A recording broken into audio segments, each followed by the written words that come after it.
It's Terror Talk. I'm Will. And I'm Hector. And today on Terror Talk, we got a very, very special guest. I'm very honored to have known on Instagram as the Black Horror Survivor. What's happening, y'all? Round of applause. Yo, Survivor. Yo, man. Thank y'all so much for inviting me, man. This means so much to me, especially this month. It's Halloween month. Halloween So, yo, this is It's our month. It's our time. Finally, You won't get judged for watching so much horror movies. we can watch them all now. exactly. So we saw your stuff on Instagram, and we absolutely loved it. Like, we looked at your videos. We've seen I think I binged all of your videos on Instagram. I tried to look for you on YouTube. I couldn't find you. I was like, we gotta talk to this guy because he's just like us. He likes the same things we do. Yo, man, thank you so much. In fact, you know what? I need to go back and take a look at it again, because on Instagram, under my link, there is like a YouTube channel right there. There's like actually, I see it. Yeah, you have a couple videos up. Yeah. Okay. Yeah. Not very many on YouTube, because when I got hooked up to Instagram this time last year, I got stuck on Instagram. Like, I was like, this is fantastic because I'm getting immediate feedback from people. I don't know, man. It was just fun. Yeah. And I just kind of like stuck with the Instagram thing, man. So I'm gonna go back and finish, go back and start, working on my YouTube channel for sure. But Instagram is where I kind of like. Instagram stuff is dope. Like, a lot of good takes. Like, I like the whole thing about what's a movie that scared you. That's not a horror movie. And I'm like, there's so many of those. Yeah, like, it's not really talked about much either. I think I commented for me was Requiem for a Dream for me.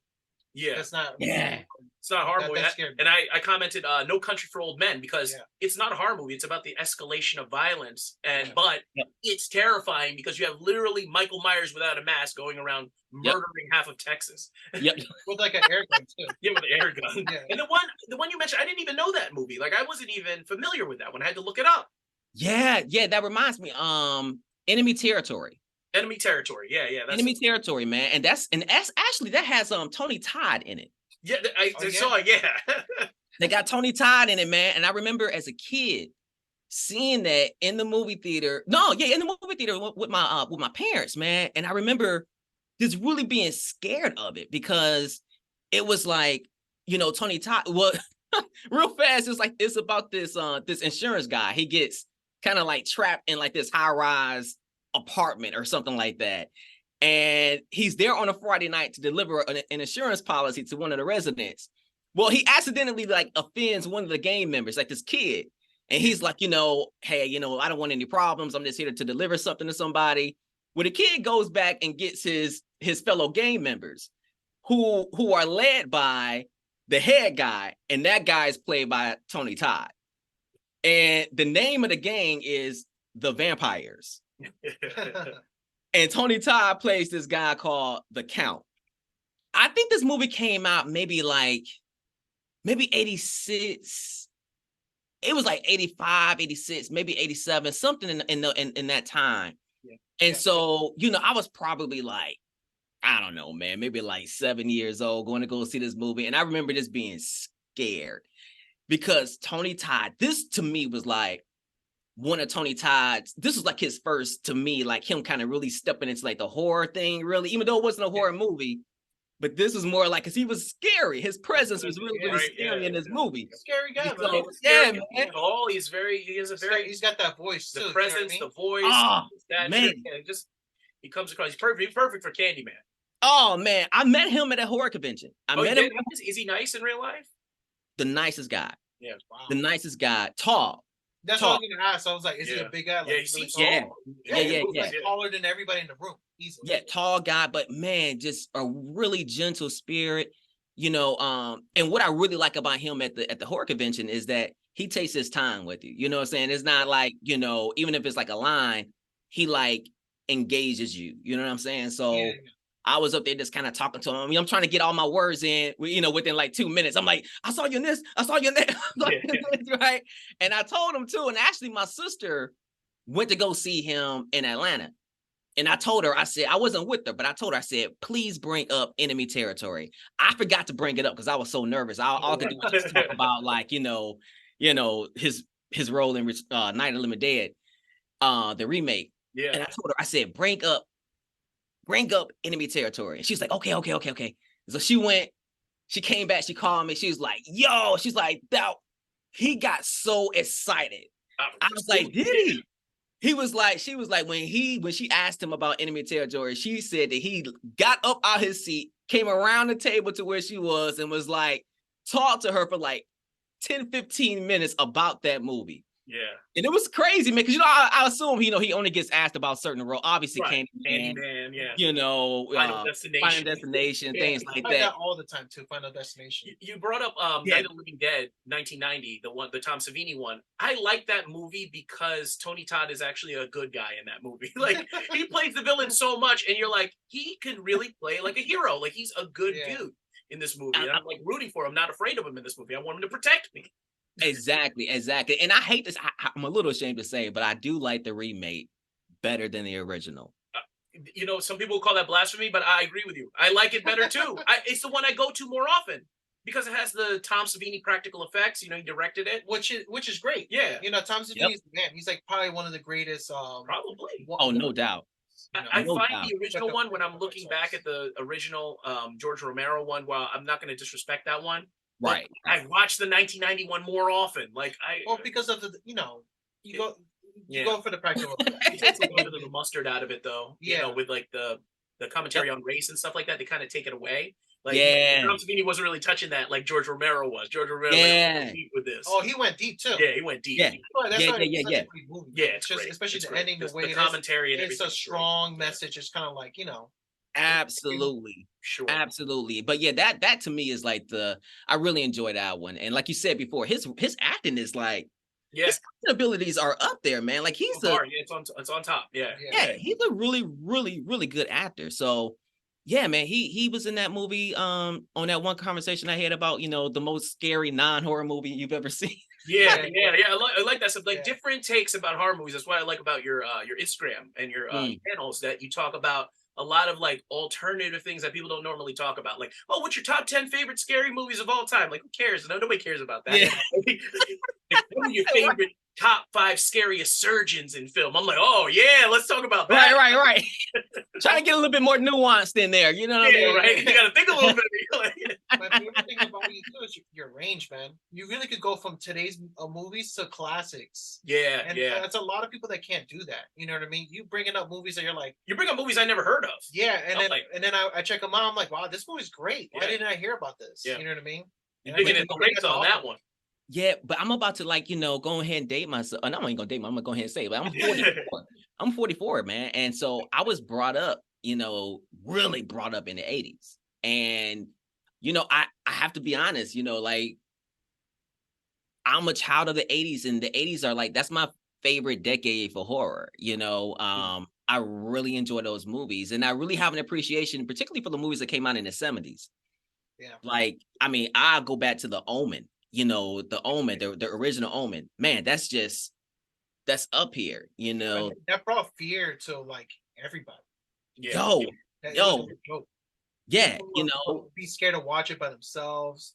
You know what I mean? And then especially after hearing everything that happened to the cast.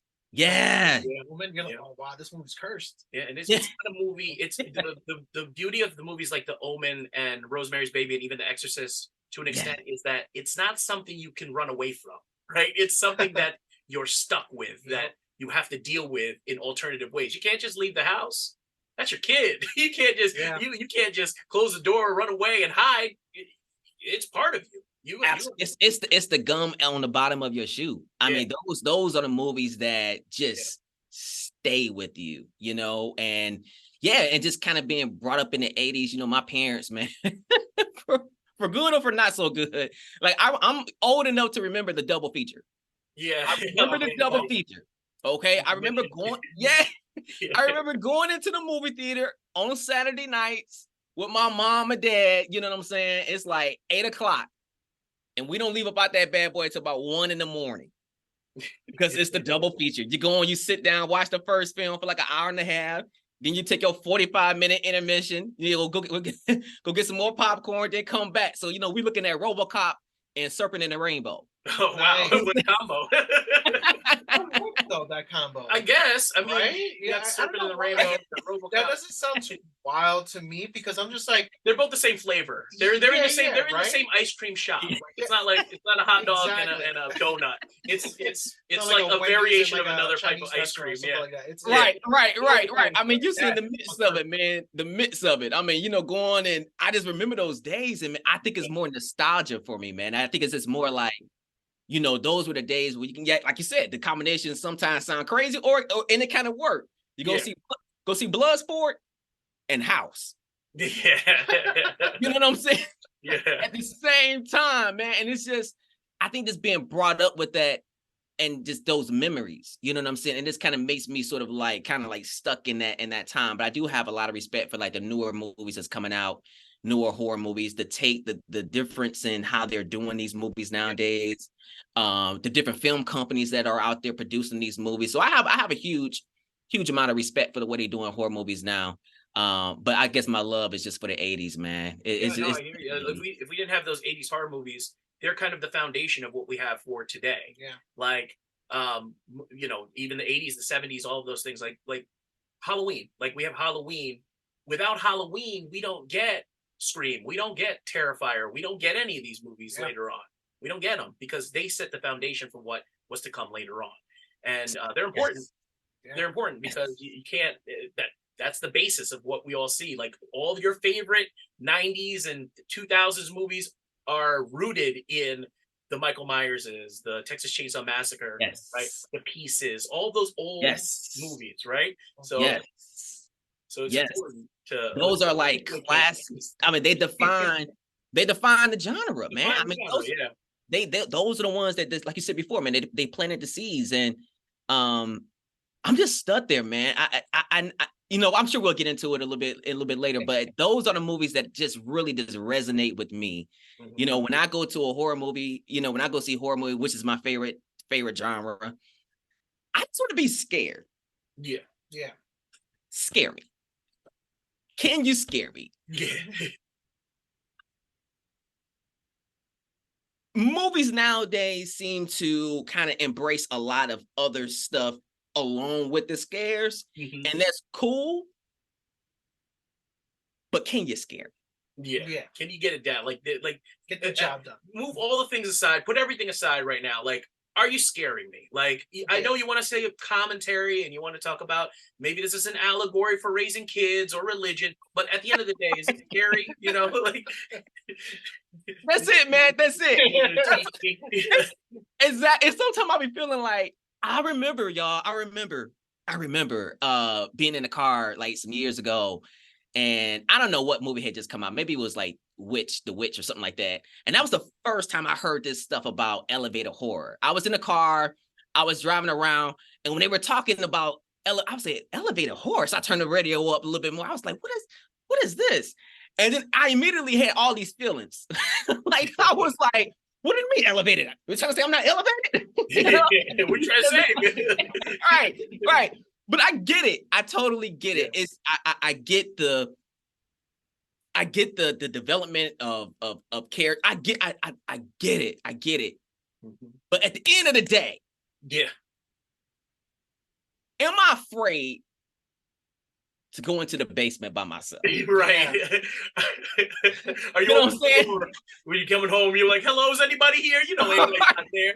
Or when the light just goes out randomly. You're like, oh, wow, it's about to go down. Yeah. Exactly. Downstairs, you put the covers over your head. You're like, yeah, I'll be safe under here. Exactly. And I feel, too, and I feel like the movies like back in the 70s, they... For whatever reason, and I don't know, I even thought about it because recently I kind of like had it playing in the background, the original Exorcist.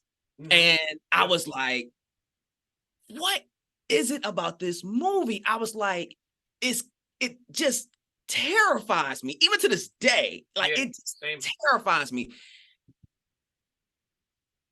And characters are pushed up. The characters are pushed up. But they're still not the focus really still is on this horrific thing that is happening to this little girl. Mm-hmm. Yeah. And I don't know, man. I think it's a combination of the acting. Yeah. Because I'm looking at the one guy who played the one priest in the movie, and his face just looked so troubled Yeah, throughout the whole yeah. movie. And I was like, he's wearing so much on his face. And I don't know, man. It just seemed like the acting, even at that time, you think about The Omen, they didn't have to say anything. I could just look at them and get scared. Yeah. There were just certain people who just had this. What's the kid on Children of the Corn? Isaac. Isaac, yeah. Yeah. Just look at Isaac. Just look at him. Yeah. I mean, he didn't have to say anything. He didn't have to do anything. No. He just wore the horror on his face. For sure. Yeah. That's big. And you know, with The Exorcist, when you bring up The Exorcist, they took a long time to make that movie. It was like, you know, sets don't last that long. It's like now it's like, oh, we'll film for 3 months. They filmed for a year or over a year. And they took their time with the story. They let it develop. And that's the biggest difference. We did a review for Exorcist Believer, which we both really disliked. You know, I haven't seen it yet. Dislike that one. That's coming out soon. Yeah. But the difference is, and the main problem I have with it is that Exorcist, the original, takes time to let the characters breathe. It gives time for development. It shows the deterioration of not only a family, but like mental state of the mother trying to deal with this, the medical community being exhausted with trying to figure it out. And the audience is being exhausted, like, what's going to happen? Whereas just a believer is just like, hey, here it is. I won't ruin it for you. He's like, hey. I had hopes. I had high hopes. I want every horror movie to be good when I watch the trailer. When we first saw the trailer, we're like, wow, this is going to be great. And then, I was like, I want every horror movie I go into to be good. I want like even the dumbest horror movie, I want it to be somewhat good, like somewhat entertaining. But you know, there's a lot of garbage in our genre, in our industry. I know, man. I know, and that's one thing too about like the '80s that I really enjoy about their movies is that the horror was consistent throughout the whole movie. Freddy showed up at the beginning. He was in the middle. Yeah. And he's at the end. Yeah. He's in the entire, he's the star. He's the star. And that's what I want from my horror movies. I want the monster to be the star. I want to know everything about the rules. Yeah. About this monster. That's what pulls me into a horror film. Yeah. Is you have something that is, I get the metaphor. I get the metaphor usage. I get it. I think it's very creative. I like it. But I don't need as much metaphor when I'm trying to understand this supernatural presence. Mm-hmm. Yeah. To me, that's big enough. You mean to tell me there's something that can't be killed? Yeah. The world building, right? Yeah. There is something after me that I don't know where it came from. I don't understand its motives. I don't understand why me. All I know is that in my human capacity, I have to figure out a way to kill it. And that pulls me into that character's story. Because now I'm with that character on trying to figure out how to do away with this supernatural presence. Yeah, it's the pull, right? Yeah, definitely. Yeah, for sure. Exactly. More like something otherworldly that you can't explain, that's unexplainable, that brings terror, brings dread, the unexplainable. Yeah, I hear what you're saying. Yeah. Exactly. And that pulls me right in, man. I don't need anything else. That's why I love Freddy, man, because Freddy, to me, just the world building around Freddy, I thought was genius. When Craven came up with this character that, you know, he can get you in your dreams. Yeah.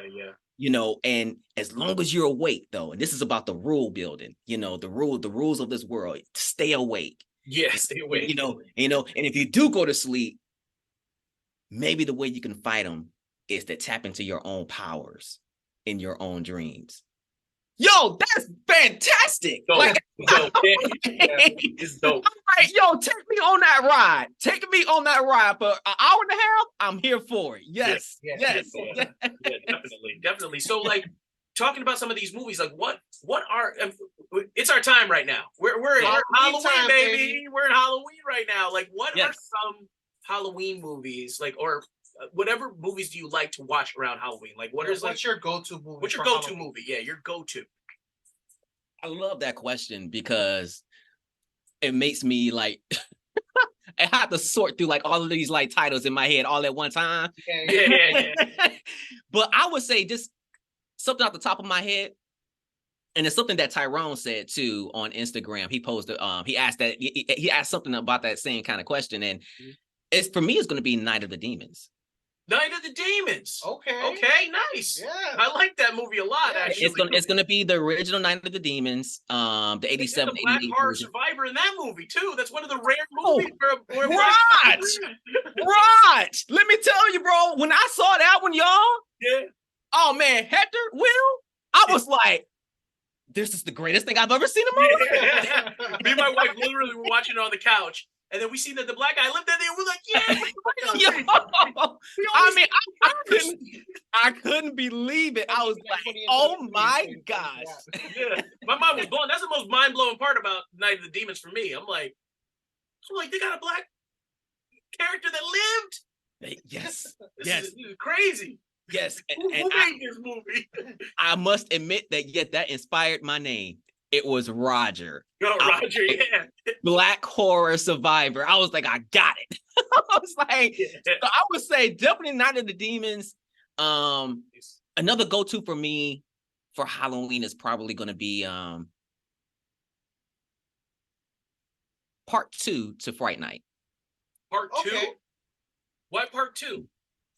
Part 2. I like the original Fright Night. I think it's a great film.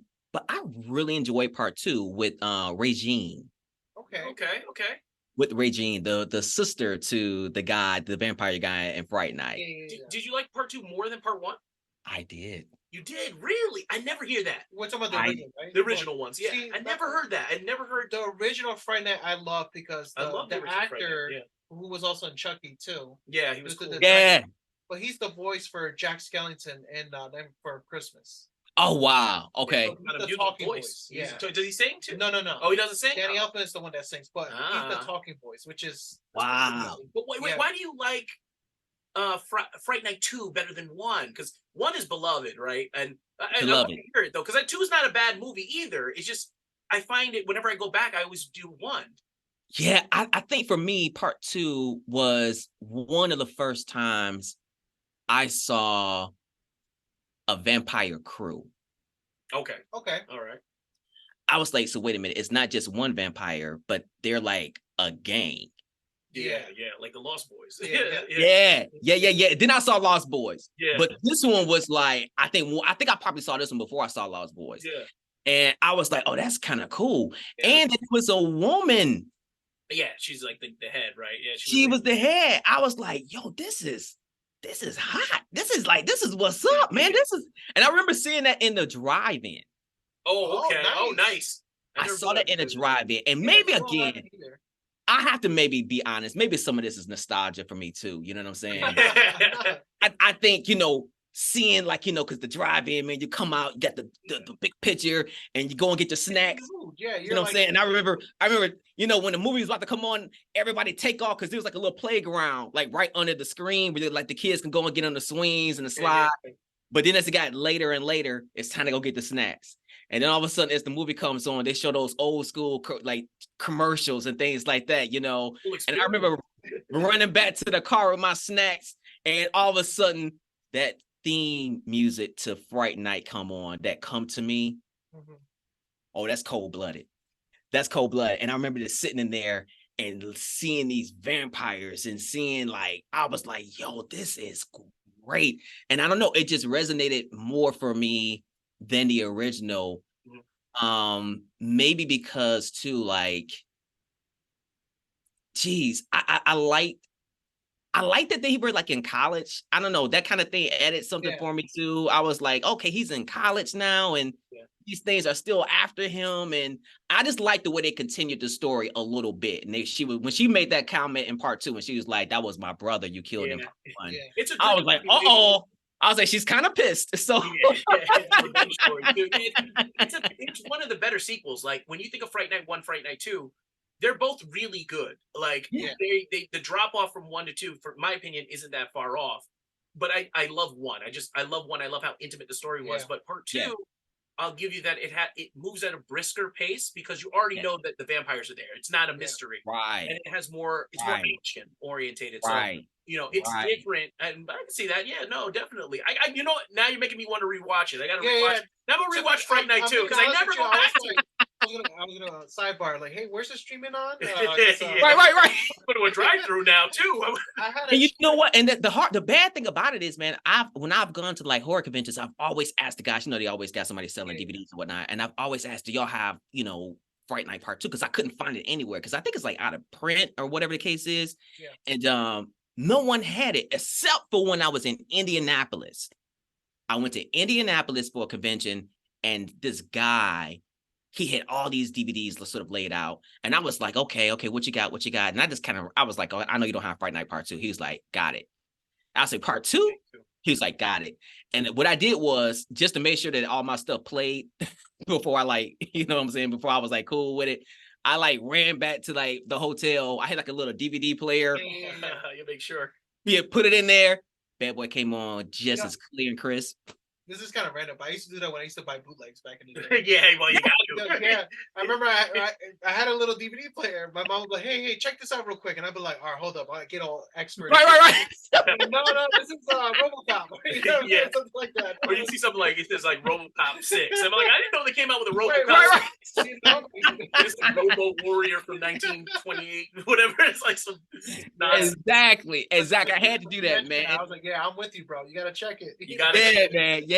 Especially it took you so long to find it. Now you're like, oh, you got it now at all the places.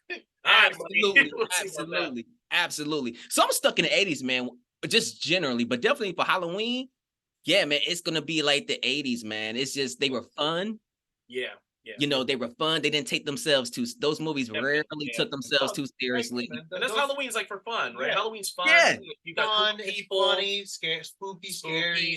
You got a bunch of people watching it with you. You got popcorn and weird snacks and stuff. And then you'd have a good time watching a good horror movie because that's the time of year where we watch horror movies all throughout the year. That we eat, sleep, and breathe horror. But during Halloween, that's when all the normies come in, and then we go like, "Hey, what's a horror movie should I watch now? What's a scary movie? Right. Right. Perfect movie. Yeah, and then we watch it, but you don't want to put anything too hardcore, you know? Exactly. No Serbian film. No, you're not gonna play anything too crazy. Right. It's like I got the perfect movie. Yeah. It's still fun that has like mass appeal, but is good too. Though. Yeah, it's good too. And so it's gonna have to be those, man. I mean, nice. I I like Night of the Demons though. I do. That's a movie I go back to a lot.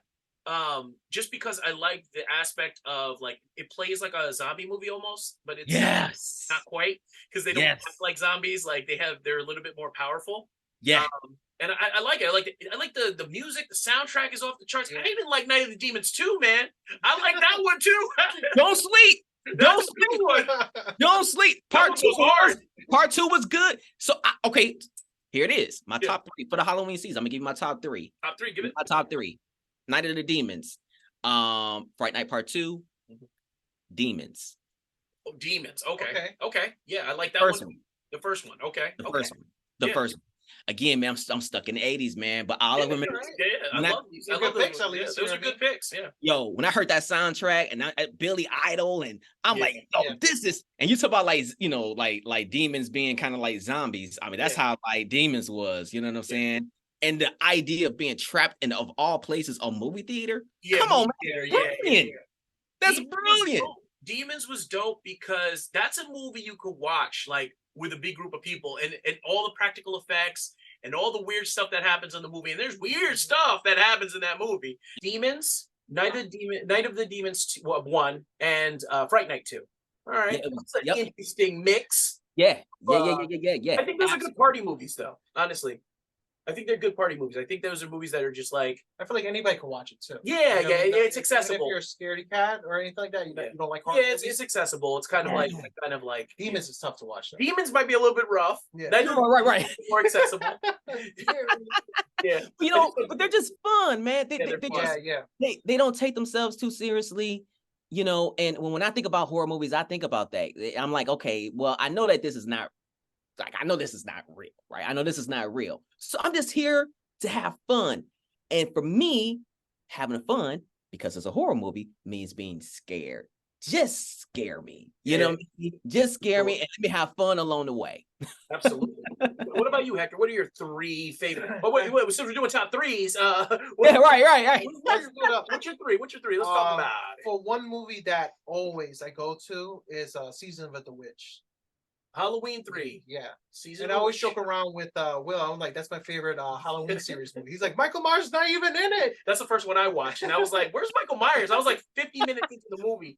Oh, that was the first one you watched? That was the first one I watched, yeah, because it was the only one on VHS at my local video store. I was like, why? "Oh," because they're like, nobody was watching it. Movie. Like, I was like, "Yo, give me, let's, I can't wait." I was getting ready. I was like, first introduction. Oh no! I love him, but I don't know him yet. So I'm watching. I'm like, is that guy Michael Myers? I broke that guy's face. But why's that guy keep drinking so much alcohol? Yeah, I was like, oh, he's gonna turn into Michael Myers later. I know how this works. Oh man, somebody should have. The person who let you rent the movie should have told you. I rented it from a Pathmark, I think. The old grocery store. But for that movie, for me, it gets me in the mood for Halloween because seeing the kids getting ready for trick or treating, stuff like that. Yeah, so iconic masks. They're so cool. Yeah, get you in the mood. Yeah. And then that jingle on the TV, that thing gets stuck in my head. It works like how it works in the movie. That jingle plays. Yep. That's one movie always for Halloween. I was like, it's a fun watch for me. And it's yeah. Because the main guy is hilarious. I love him. Yeah, I love that dude. He doesn't play though. I forget his name, but y'all know exactly who you're talking about. I think Hector, I actually had that playing in the background earlier today. That jingle? Had it playing in the background. It's got some interesting things. It's like a plot to take over the world and robots. It's like it's a fun one to watch. It's a fun Halloween movie for me, and I like the big downfall of that movie. It's not any fault to the movie because I like that movie as well. But the problem is that it was attached to Halloween series. Like if it was just called Season of the Witch, and it was its own standalone thing, no, it would not. Yeah. I still don't know the full backstory to that, but I'm sure it's there is. With John Carpenter made Halloween 1, and then they sent him a boatload of money to do Halloween 2. So they were like, okay, do Halloween 2. He's like, I don't really want to do it. They're like, yo, they backed up the Brinks truck. They're like, just do it. So he's like, I'll do it. But then, you know how Halloween 2 ends. It's definitive. Like Michael Myers dies. Dr. Loomis dies. Like, this is it. This is the end. Right. So after that, him and his wife at the time were like, I'll continue the Halloween series, but not with Michael Myers. We're going to make it like an anthology type film. Like every year, a new Halloween movie will come out. So Halloween 1, 2 is Michael Myers. Halloween 3, Season of the Witch. Halloween 4 is going to be something else. Yeah. So it was going to be like a yearly anthology of different Halloween stories centered around Halloween. Wow. Unfortunately, people are like, we need our Michael Myers. Where's wow. We need an H2O movie. Come on, get it. Wow. I didn't know that. What this? Busta Rhymes is like, I want to be in a Halloween. Right. They're like, where Busta Rhymes at? Get Busta Rhymes here now in my office right now. I know. Yeah. That's a favorite for mine to put on. Nice. Another one is more recent. It's Trick or Treat. Trick or Treat. Yeah, that's a good one. It's scary. Put you in the mood. A lot of different stories too. Anthology. I love anthology movies. Yep.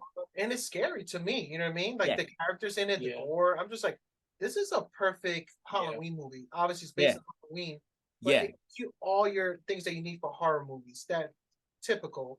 You got a bunch of different stories. You got the gore. You got it's scary. You got weird girls. You got girls. You got weird little kids. You got dead kids. You got a whole bunch. You got everything in that movie. Yeah. The school bus. You got werewolves. You got. Can't ask for more than that. Brian Cox. You can't ask for more than that, man. It's like a Batman, pretty much. Yeah. What do you think about Trick or Treat? You like that one? I know it's a newer one. You know what, man? I saw that so long ago. I saw that like kind of like when it came out, and I don't remember everything about it. Yeah. So I need to get that one a rewatch. Yeah. It's definitely. They shelved that movie. It was made in 2006, and they shelved it for 2 years because they didn't think anybody would want to watch it. Yeah. And then it became highly, highly successful. They just dumped it on DVD. Yeah. And actors in it. Anna Paquin's in there. She's a big one. Yeah. Brian Cox. Yeah, Brian Cox. He's great in that movie. I need to get that one.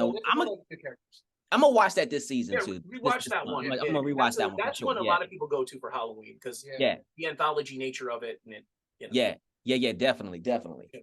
And then my next What's one. your third one? We're waiting. Imagine, like, well, you're gonna have to wait. We're gonna wait in a big argument. You go. Give me a minute. Hold on.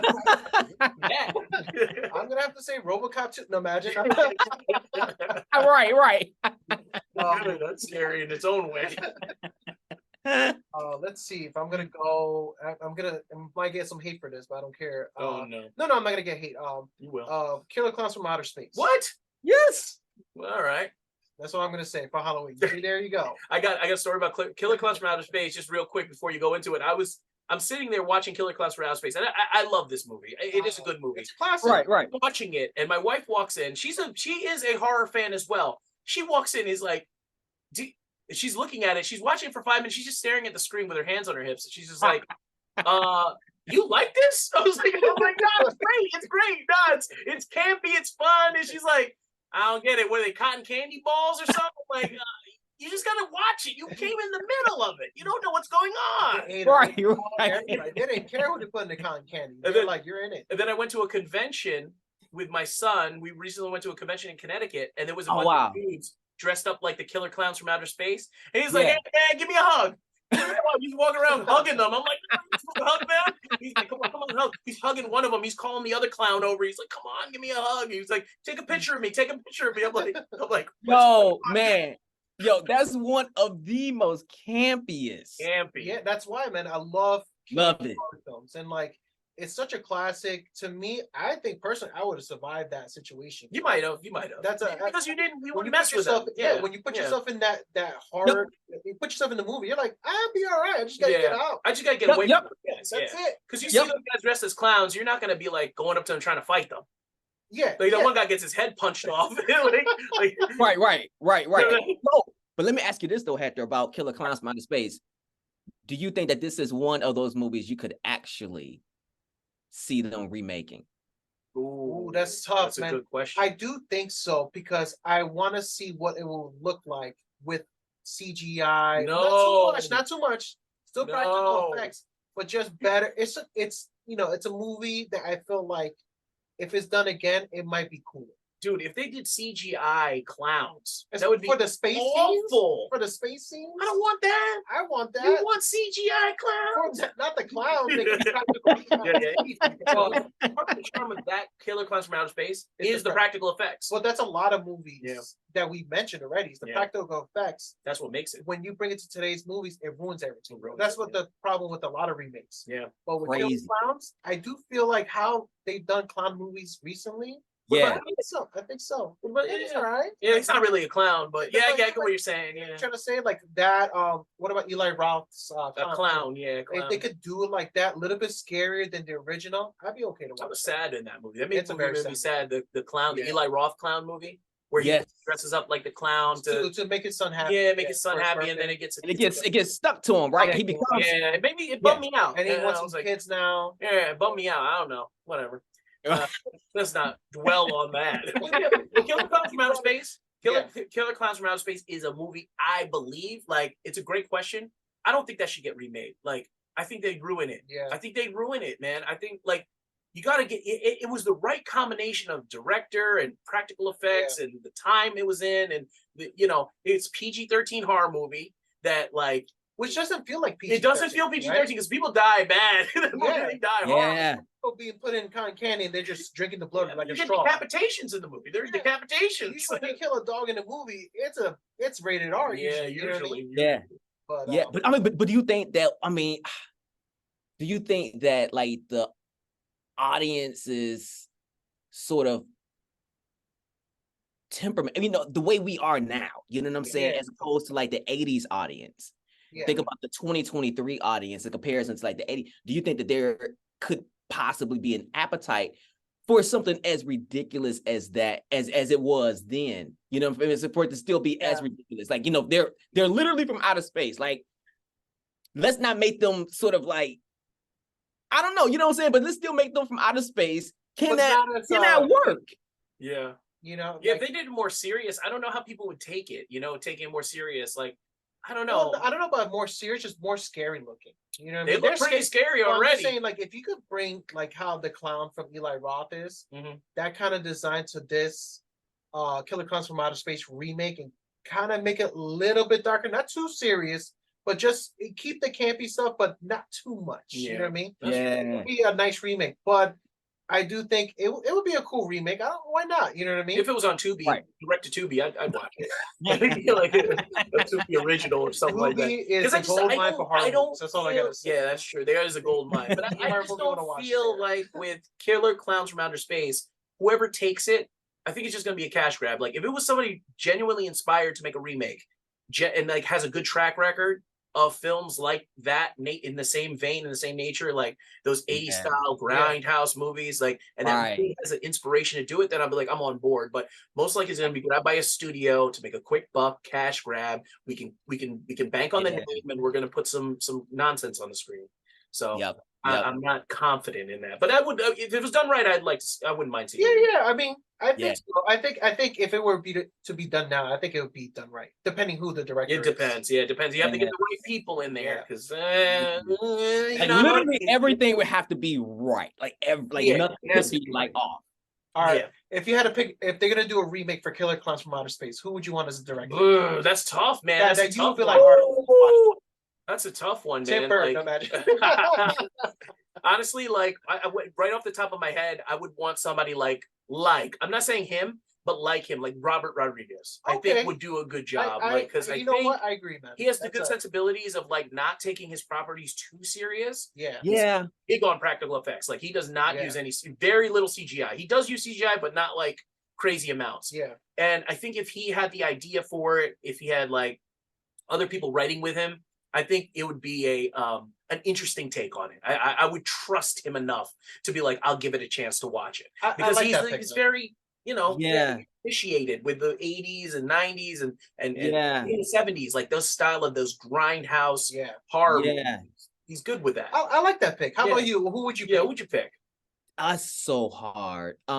Especially just off the top of your head, like Wes. I would be intrigued to see Jordan Peele's name next to something like that. Jordan Peele? Yeah. That'd be interesting, because I would be intrigued, because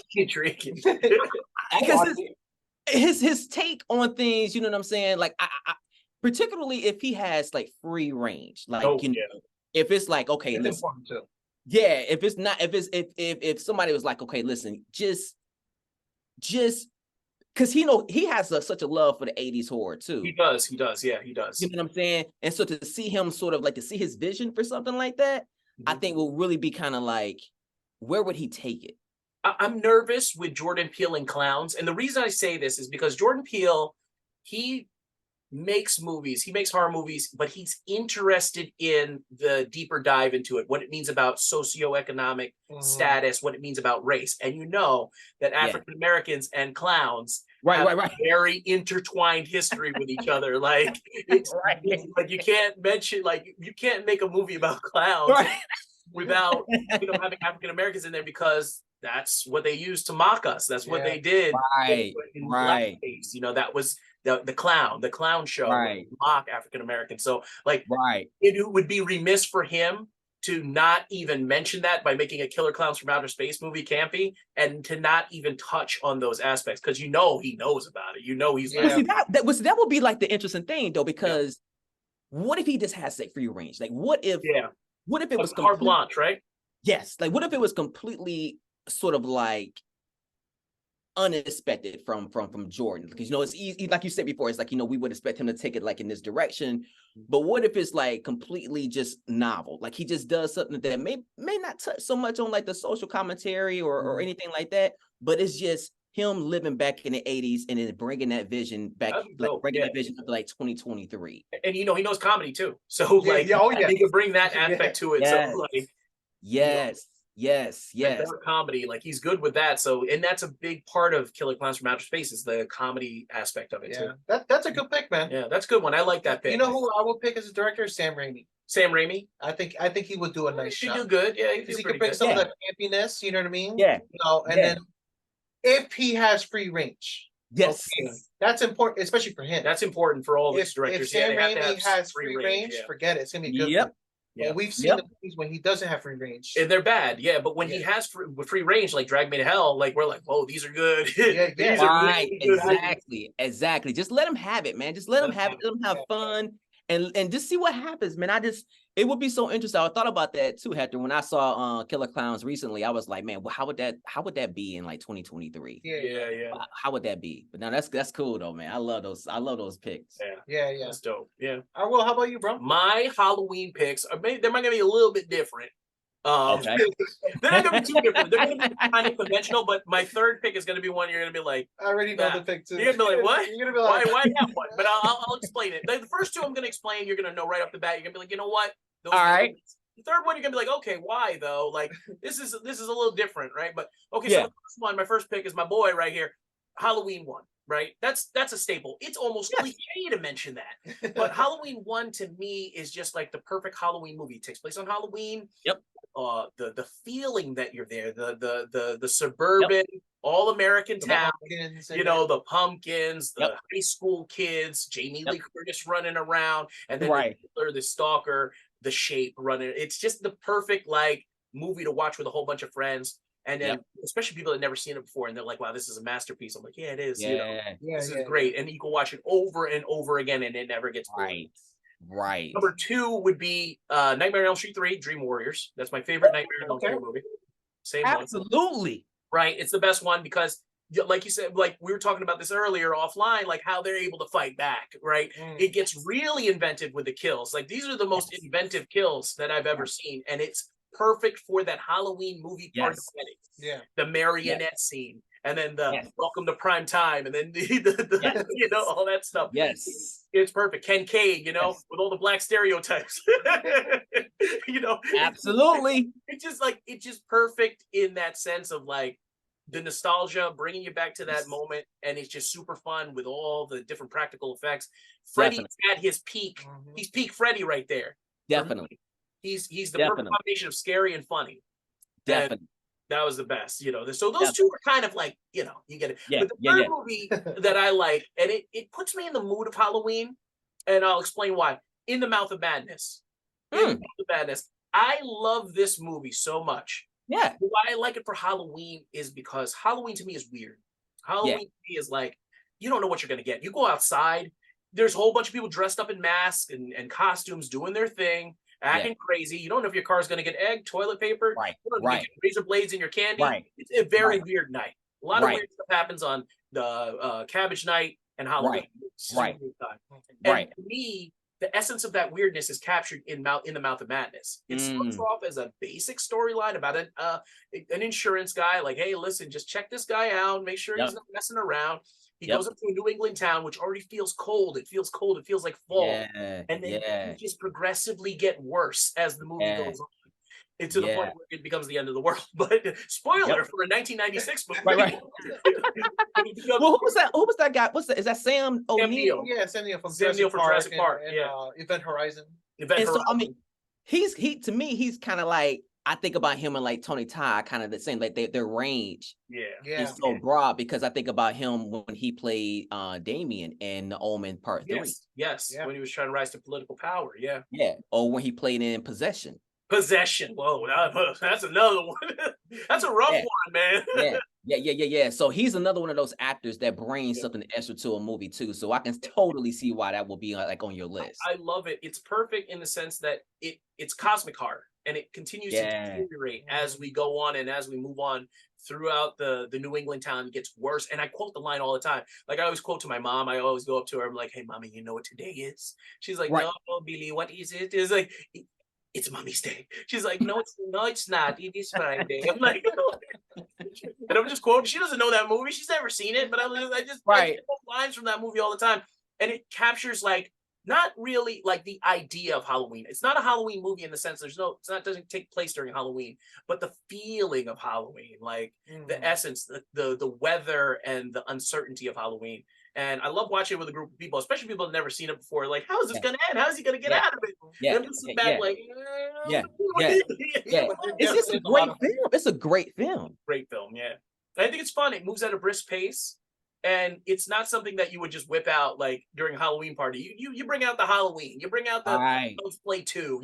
You know, you don't put that on. That's not something you normally put on, but I think it would put well with a big group of people, especially people that haven't seen it before. And that's what I go to. I love going back to In the Mouth of Madness normally, but Halloween is when I get that real special in my heart. Yeah. And it helps, man, you have those kinds of caliber actors and actresses, man, because you take it seriously. Yeah, exactly. And they just bring that extra thing to the film that just makes it just, you know, for whatever reason, that film just stays with you, sticks with you. Yeah, for sure. Yeah. Those are good picks, man. Yeah. The first two are like, you know, just classics. And then you know, In the Mouth of Madness. Yeah. but the Dream Warriors, what's your favorite Nightmare on Elm Street movie? Is number 3 favorite, or is it a different one? Yeah, you know what? It's gonna have to be. That's kind of. I was gonna say it's gonna be between 2 and 4. I'm sorry, no, between 3 and 4. 3 and 4. Okay, yeah, because they're similar. Yeah, it's gonna be between 3 and 4. You know, Freddie, he was just so. It's kind of really hard. I would say between 3 and 4 because that's like you said, Will, is that, you know, his personality really started to come out in 3, and by the time 4 came around, he was basically a rock star. Yeah, pretty much. He had his own music video, everything. He was Freddie literally is like a rock star in part 4. And it's sad too, man, in a way, because I think, like, was it just Robert Englund? You know, was it and I mean, Robert Englund just played that character to a point to where it's like, I don't think that can ever be done again. Yeah. And they failed, especially with the remake. Yeah, with the remake, they didn't. It proved that point. You know, and I hate to say that because, you know, you always kind of want to like leave some opportunity because it's like, you know, there's so many actors out there, but Robert just, man, it's just like, again, it's I can't imagine Candyman being somebody else other than Tony Todd. And it didn't work with the new Candyman remake. I couldn't. It was Tony Todd, man. His voice. Tony Todd was his voice, his presence. It's just everything, man. It's just it's to a point to where it's like, can this be done? Freddie was just so great as a horror character. I mean, the way that Wes came up with that character, I was like, I just don't see how something like that can be repeated. And I was thinking to myself, you guys, like, how many movies could actually be not necessarily redone, but like, maybe an alternative to that character. Like, can there be something like a Freddy? Maybe not necessarily Freddy, but something like a Freddy nowadays. You know, is there an appetite from audiences? Like, I don't know, man. It's kind of like, you know, do we take ourselves too seriously? I think so. I think we do. You know what I'm saying? Because we're so like analytical when we watch movies now. Where it's like, do we leave space for killer clowns for outer space? Yeah. You know, do we or like myself, am I gonna always have to go back to the 80s? You know what I'm saying? Like, even in the year, you know, 10, 20 years from now, am I still like talking about the 80s? You know what I'm saying? Like, so when I think about like the best one for me, like, it's gonna be obvious, like I said, when his character just really kind of came out, like in 3 and 4. But then I get sad at the same time because I'm like, dang. Yeah, it's not gonna be. Yeah. Is this just like the once in a lifetime thing? Yeah. Let me ask you guys a question. If you had to recast Freddy Krueger today, which actor would you guys pick? That's tough, man. I don't even know. I don't even know. Like, if you had to pick, just we won't hold you to it. But if you had to pick one person, like an actor right now, to replace him, there's honestly nobody I could think of right off the top of my head that could do it. I would have to pick somebody off the street new. I gotta get a new person. Okay, so you would go with a new person. I would get a new person. I'd try to recast him brand new. Okay. Like, I would hold a casting session, and I would just look for somebody that captures that same essence of Freddy. Because I'm looking at the actors right now, you're always gonna look at them like, I don't know, I'm not sure. But you get a new fresh face in there with no prior work experience or no prior like horror movies or comedies or action. Like, I think the audience will buy into it more because we're going to clean the slate fresh and we're going to give you a brand new take on it. and a new Freddy. Like I would have to get somebody new, man. I can't even think about anything. Like you would cast Timothy Oliphant. No, Oh, that's today. That's today. I'm not doing that. Today he's casted as everything. But yeah, I'm gonna cast Timothy Chalamet. Like, who am I gonna cast? Or make Freddy a woman? I don't know. Emma Stone. I'm gonna make Emma Stone Freddy. That's hard, man. I mean, it's hard because Jonah Hill. Jonah Hill, yeah. Hey, I'm Freddy. I mean, like you said, I mean, because it's like, are we always going to be? And it's not fair, you know what I'm saying? So always be comparing them to like, you know, these other actors, but that's a hard one. And I kind of have to ride with you on that one, Will. I might have to go and just get somebody totally new. Yeah. You know what I'm saying? To be like, okay, well, I don't want you to be Robert Englund. Right. But can you create something that is as enduring? For sure. Yeah. As Robert Englund. Like have a totally different swag. That was Robert Englund's swag. What's your swag? And can it appeal to us? You know what I'm saying? Because it's almost like there are a plethora of singer dancers out there. Plethora of singer dancers out there. This singer dancer had his or her style. Yeah. Okay. But dancing didn't stop with that singer dancer. Dancing kept going forward. This person does it this way, does singing and dancing that way, and it's great. This person does singing and dancing this way, and it's great. So like the thing is still, you know what I'm saying? We can still bring it. It can still the core of it can still exist, but people sort of like interpret it in their own ways. Right. You don't want a replica of Nightmare on Elm Street. You want it to rhyme though. Right? You're not the same thing, but it rhymes. Like it's like, okay, we can see where you're going with it. You didn't totally disrespect the old movies, but you know, it's your own take on it, and it's kind of like in the same family. I get what you're saying. Yeah. You obviously have somebody in mind. Well, jokingly, I would say Josh Brolin, man. That guy gets casted as everything. That's Freddy. Why not? Yeah. Thanos. He's old boy, the new ones. Not that I like those. Too many guys. He's like everything and every. He's got a good voice. Movie, he's got a good voice for it. I can see him being dark. You know what I mean? As Freddy Krueger. I mean, he already killed half the universe. So right. he just doesn't Thanos coach. It's like wait, what with the Freddy claws? But no, I agree with you guys. It's such a hard actor to, you know. I feel like Robert Englund will always be Freddy Krueger, and there's nobody else that can replace it. And it's not fair, true, because it's like, you know, it should keep going. You know, I don't want to let it stay.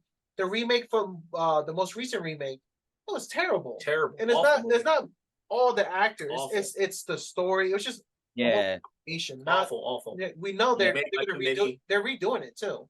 Freddy Krueger. It's just for cash. Like we can see through it. Like as horror fans, we can see through when something's just made for cash. When something's just made out of greed and not made out of passion. We know. Like they put the profits first over the. You're really on that. That's why I'm going back to Exorcist Believer. Really, Exorcist Believer got me upset because it's clearly a cash grab. They bought the rights for Morgan Creek for $400 million. Ooh. And you know they're trying to make a profit. Yeah, you know. So I gotta see it. I'm not too much concerned about spoilers, though. I mean, that's just me personally. Maybe we can talk about that offline. But again, y'all, that's just hard, man. It's hard. It's you know, those 80s characters were just. I mean, you know, I even think about some characters that's not even necessarily horror. Like, can there ever be another Beetlejuice? Yeah, no, I don't think so. No, thank God Michael Keaton's still around though. He's coming back for the Beetlejuice 2. Coming back for part 2. But I think Michael Keaton is playing. I think he's playing that role again. I think isn't he? I believe so. But Johnny Depp being in it makes me a little nervous, just because I'm like, all right, they're gonna do like a Beetlejuice's cousin or something. Yeah, they're gonna pass the. I didn't know that he was gonna be in the new one. Yeah, so that when I heard about Ortega too, he's in it too. Yeah. When I heard about that, I was just like, oh, here we go. Johnny Depp ruined Jack Sparrow. He ruined what was that movie? Fantastic Beasts. Remember that Harry Potter spinoff? Yeah, he ruined. I didn't see it. I did not see that one. Yeah, I enjoyed it. But there was a scene where Colin Farrell was a villain in that movie. He was a soulful, sympathetic, you know, like interesting villain, right? Yeah. But then, like, it's revealed, like, spoiler, he's like, nah, it wasn't Colin Farrell at all. I'm Johnny Depp. And Johnny Depp came in and he was chewing up the scenery. And I was like, no, what is this? Yeah. It was like a real soulful performance, like one of the Colin Farrell's best performances. And then all of a sudden, you got Johnny Depp running around like Jack Sparrow. And we're just like, I was in the theater. Right. You just ruined the movie. Like, you just completely ruined it. So, well, I saw you on IG, Will, talking about The Exorcist, the new one. And I saw it, and it made me want to go see it even more. Really? You ripped it. I was like, I was like, he really didn't like it. I thought to myself, Hector, I was watching him because like Will went down the whole. Will had thought about this. He was like, trust me, I know. He was pissed. I was bad. He even texted me. He's like, yo, we got to do this. I was like, we're doing this tonight. We're doing this review. He like lost sleep over this. I was texting him in the theater. I was like, I'd give this 7. I sent him that meme of James Chappelle. I gave it 7 thumbs down. I gotta see it. I still gotta see it. But no, definitely, I will always say watch it, especially as a horror fan. Oh yeah, but, I mean, seeing the criticism though was like enlightening though, because it made me think about it. Like, okay, I hear what he's saying. And it made me wonder if I'm going to do the same thing, because I hold that one in such high regard. Yeah. I just, to me, it's the scariest movie ever made. Yeah, same with us. Yeah, same with me. I think that. I don't know about Hector, but I think it's the scariest. Yeah, like that was my first movie I ever saw, like horror movie, and it's a special thing because I got to see this movie, Believer, with my mom. So she was the first one I got to see a horror movie with, and it was The Exorcist. Wow. So watching this with her, we're like laughing in the movies because there's like comical scenes. They're not supposed to be funny, but they're like funny. We're like, don't watch our review yet if you don't want to get spoiled, because we completely it's like a 20-minute review. And we spoil it. I know, you guys. I saw Will, man. I was like, Will is taking this to school on this one, man. He took it personal. I took it personally. But you know what, though? That's what happens, though, when you got these. And the reason I bring that up is because I was thinking about Freddy, and I was like, I mean, not that this is the same kind of movie, but I was like, can somebody step in those shoes? And it's so hard, man, because some things, it's like, do you just leave it alone because it was just so great? You know what I'm saying? Yeah, we should leave it alone. Yeah, I don't know though. You know what I mean? I don't know though, because they were so great. I mean, how would it be like in a 2023 or whatever the case is? I mean, just what can we do with it, with how we understand the world now, as opposed to back at that time? What can be done with it? And I just think it would take such creative, power, to do something like that. But when I think about The Exorcist, man, it is just a frightening movie to me, and I don't know why.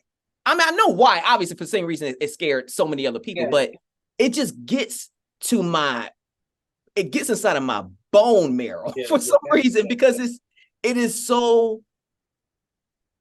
And again, just kind of when I almost like stumble over my words when I think about it, because it's the scariest part of that movie for me. Obviously, was watching this transformation of this little girl, right? But the scariest part to me was the sequence where they had exhausted all the help that science had to give them. Yep. Mm-hmm. Watching the doctors dumbfounded.